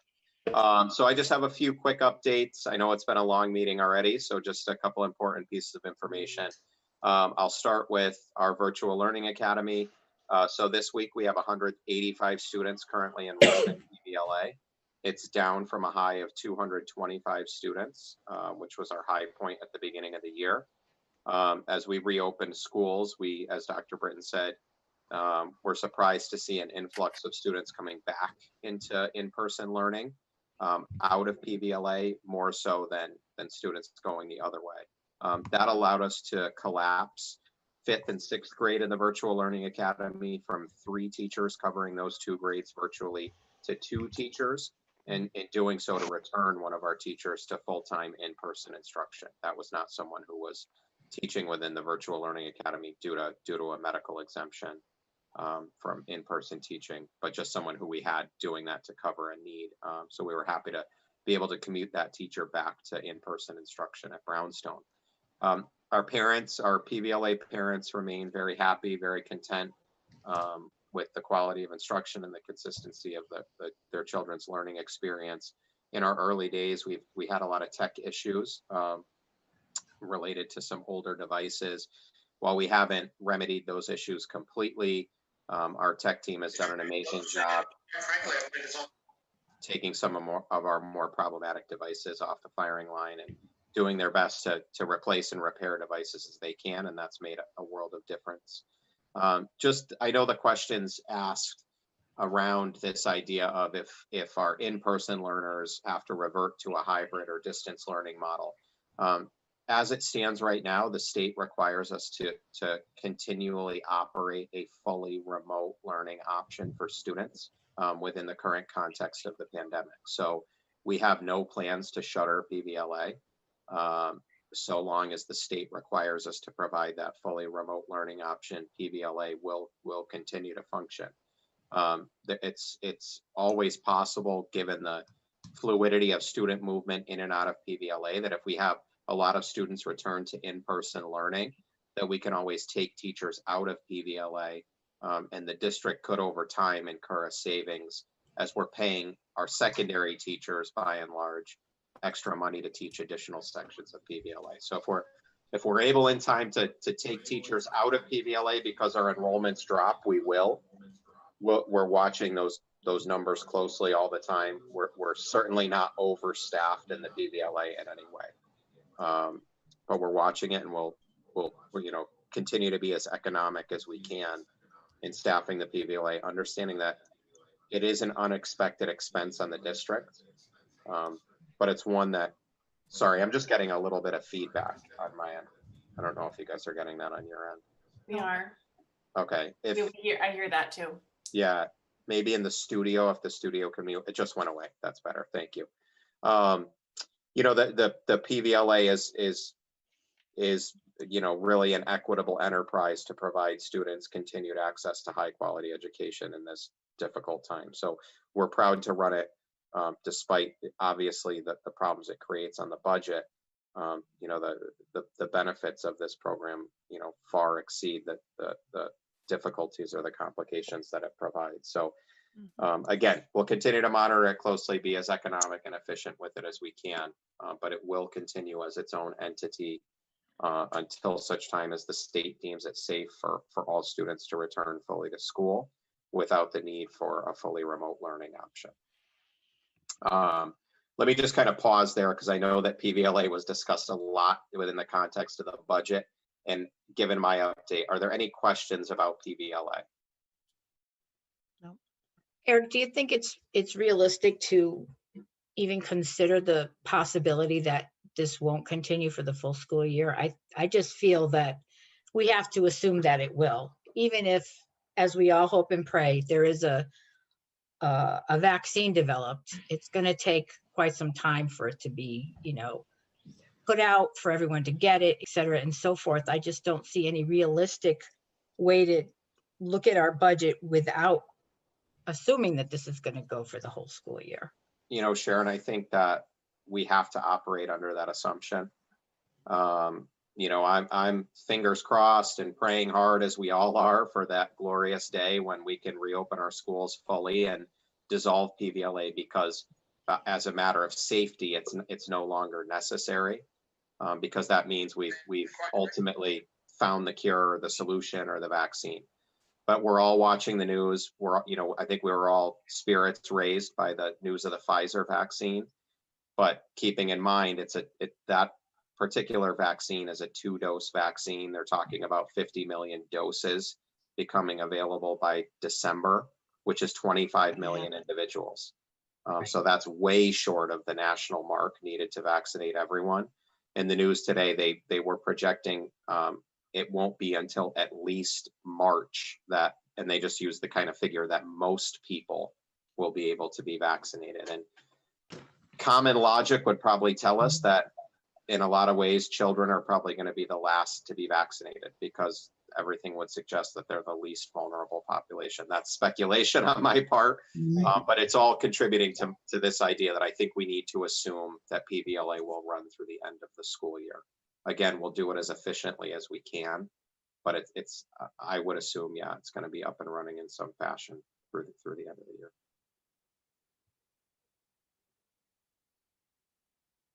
Anybody else have any questions on that particular topic? No? And I know it's hard to look at PVLA as cause for celebration, but just remember what it means to those families who are learning from home and those students. And I think we have to remember that it's part of our mission.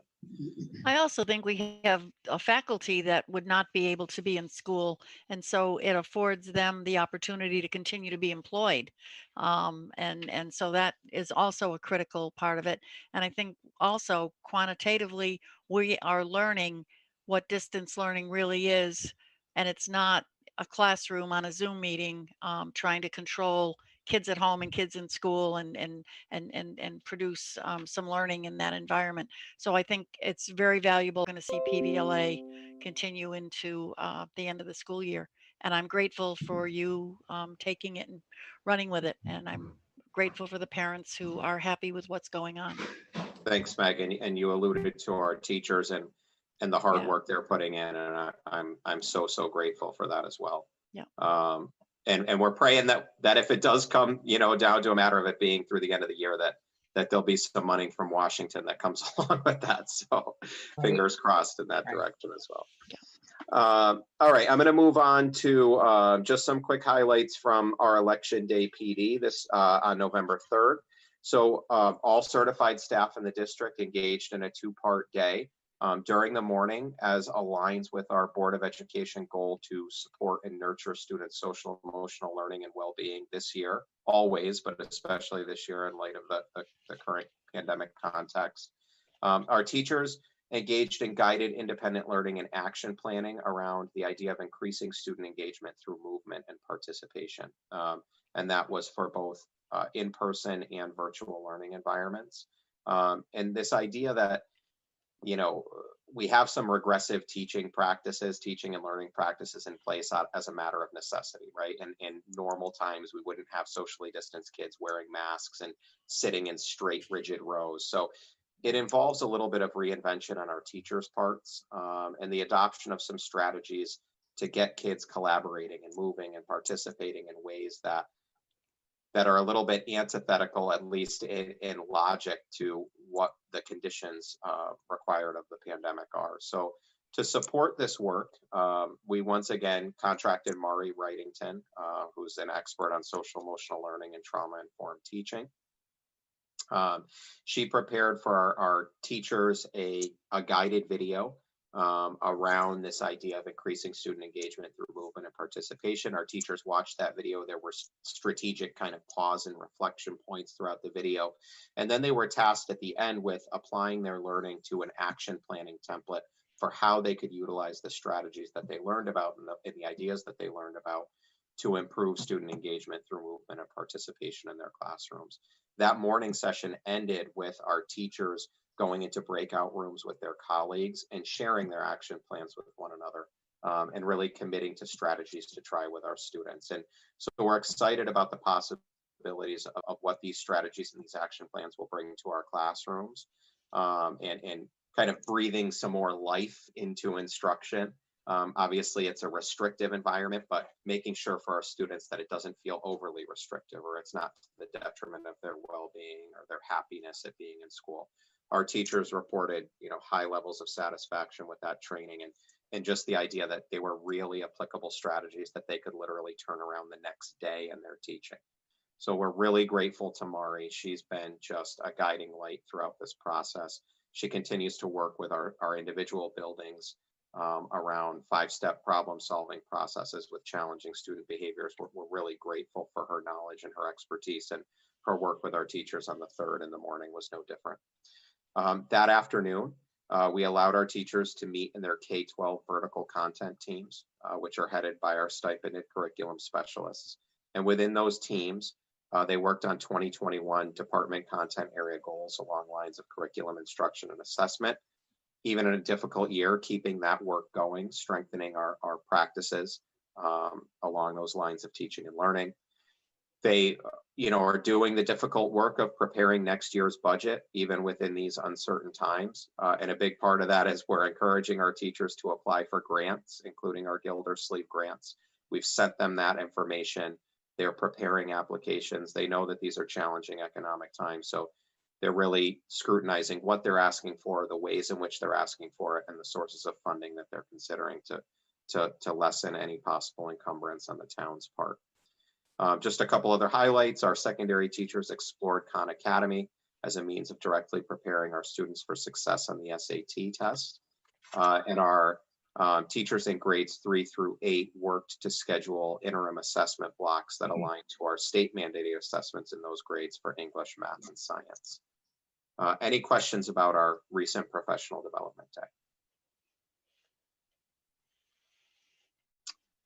Just a couple other items. We posted the equity coordinator positions.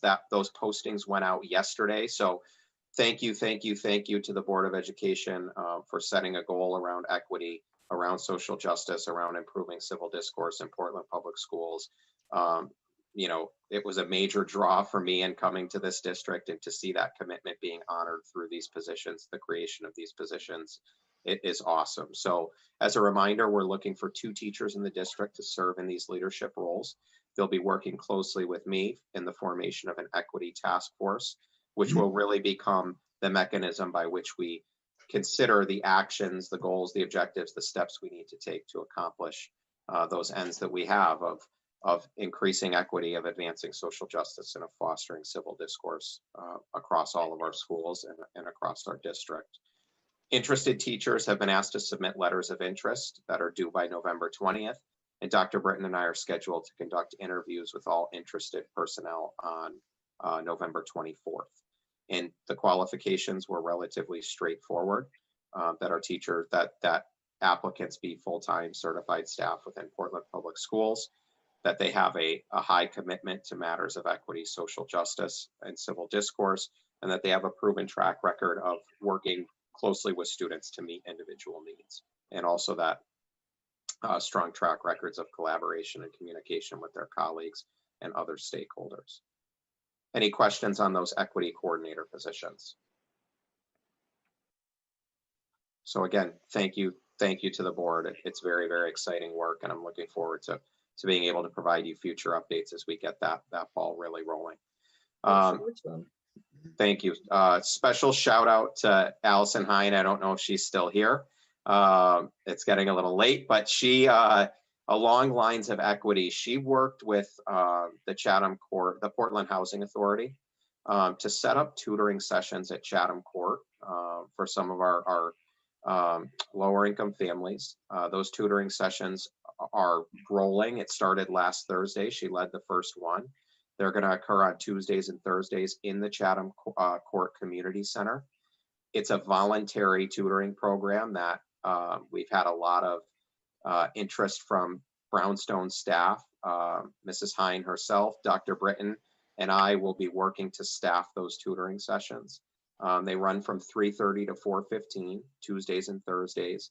And for all students that come to those tutoring sessions, we provide them with a snack and the tutoring help that they need to be successful in their classes. So that is an absolutely direct reflection of Ms. Hine's commitment to equity and that commitment on the part of our staff, who really jumped at the opportunity to be a part of those tutoring sessions. So really excited about that. And again, special shout out to Ms. Hine for setting up that work.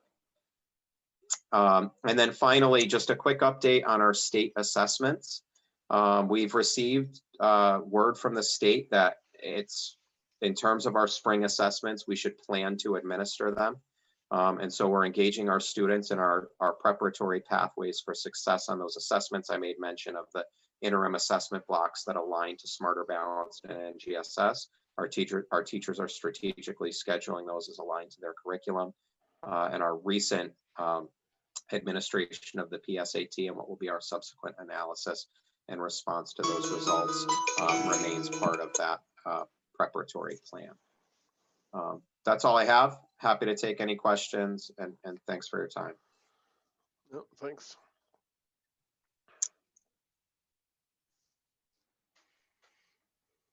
Okay, Thank you, Eric. sorry. Thank you very much. New business. I believe there's a leave of absence request, Charles. Yep.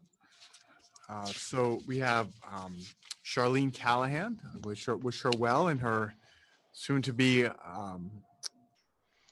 child. So she's requested her 6-week FMLA and anticipates return date, delivery date, excuse me, of January 17th. Sharon, I'll let you entertain motions for this. I think this is Okay. something we do have to accept. Someone like to make a motion? I'll make a. Oh, go ahead, Tim. No, I would make a motion that we accept the leave of absence as presented at tonight's meeting. Second. Any further discussion? All in favor? All right. Okay, it looks like we lost Meg. I don't see Meg Scotta. Oh yeah. I'll shoot her a text. Okay. I think that motion carried. The other item of new business is the 2021 Board of Ed meeting date schedule. Has everybody had an opportunity to review those dates? They're pretty standard, I think. Yes, they are. Do we want to approve this tonight?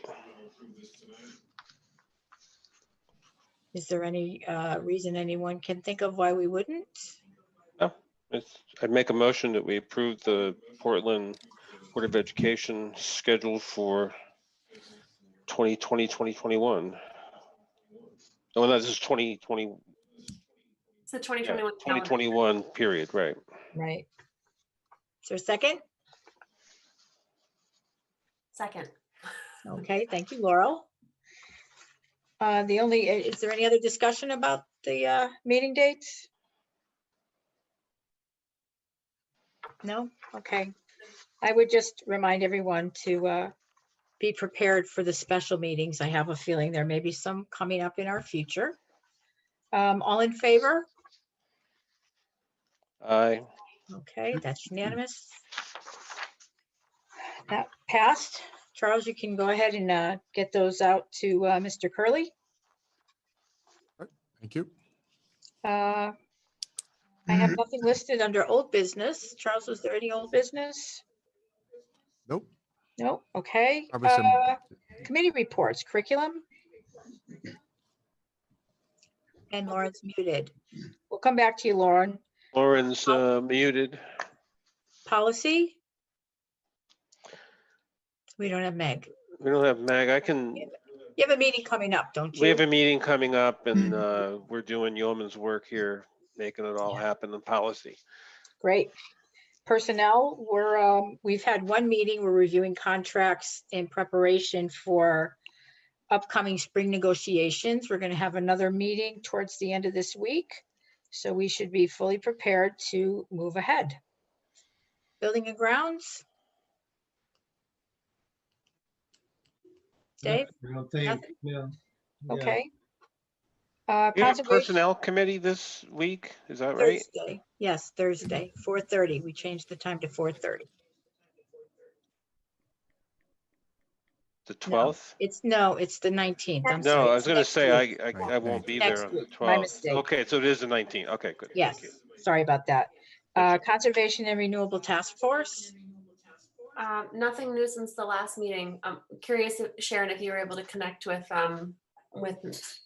superintendent about kind of where what they need from the Board of Education as they move forward. On what? I'm sorry, Lauren. As Laurel. they move forward with the working with the Connecticut Grain Bank, if they need anything from the Board of Education by way of blessing or approval or anything like that.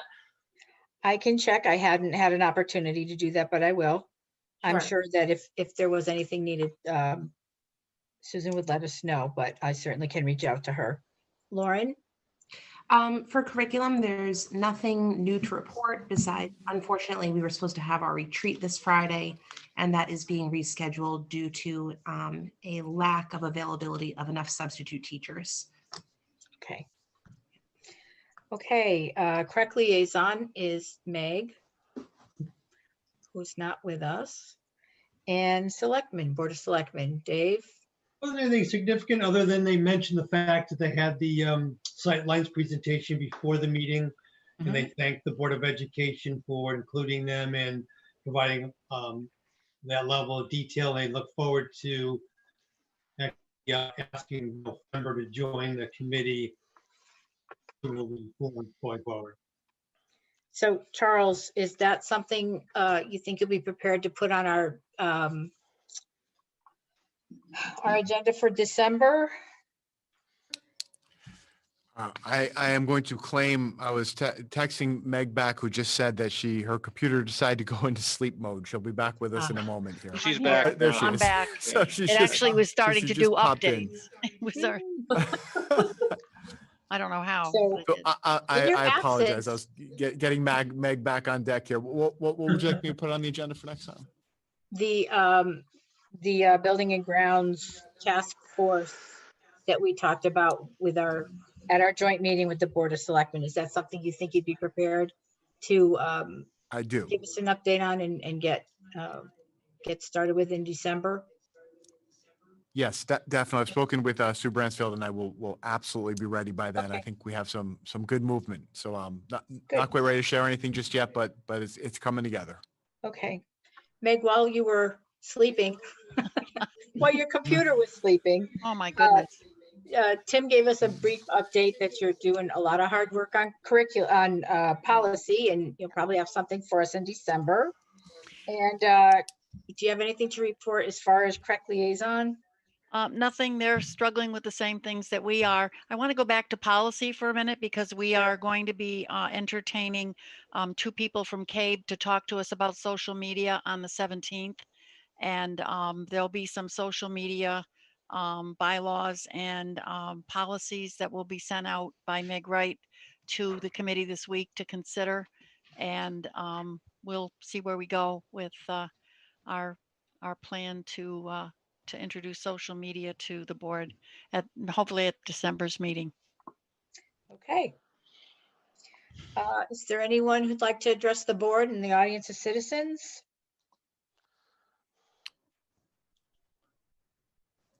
Nope, getting some shaking heads. No one would Okay. like to address the board. All right, any Board of Ed member comments? I would just say, to Charles and to his team, you hear, I've heard people in the community, there's concern about while we make these changes in response to the changing dynamic of COVID and what's going on. And, Charles and his team are faced, every day with the need to make decisions that affect all of the students and the safety of all the students in the school and through extension to their parents as well.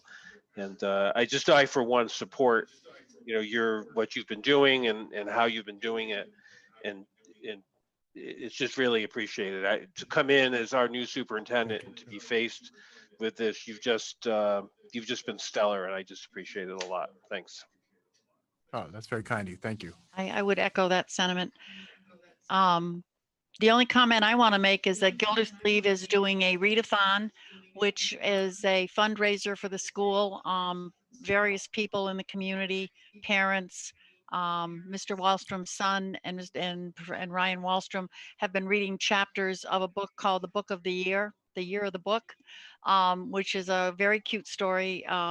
And I was asked to read a chapter of it, and I support the readathon. The PTO runs it, and it's a good fundraiser, and the money is used for additional books and things. So support the readathon, and it's a great activity for kids to commit to reading. Yep. So, Any more comments? If not, I'll entertain a motion to adjourn. I'll jump and say I- yes, let's adjourn. I'll second that. Tim, Okay. second. All in favor? Aye. Aye. It's unanimous. Thank you all. All right. Have a happy Everyone, Thanksgiving thank and you. stay away from everybody, please. Good night, everyone. Yeah. Yeah. Yeah. I 10 like or the less. idea of a Traveling. driveway Thanksgiving with coffee and pie. Yeah. We actually did Thanksgiving that's last it. Saturday, my family. Oh, So good there for you you. go. we could sit Good. outside. Yeah, it was nice. It was a great We'll be- day. Yeah, We'll be doing Zoom, I think. Yeah. I think we're gonna do Zoom. Well, We are enjoy your new holiday, policy. whatever it looks like, and we'll see you in December. All right, take care. Bye-bye. Thank Bye, you. everyone. All right, Be safe. bye-bye. Bye.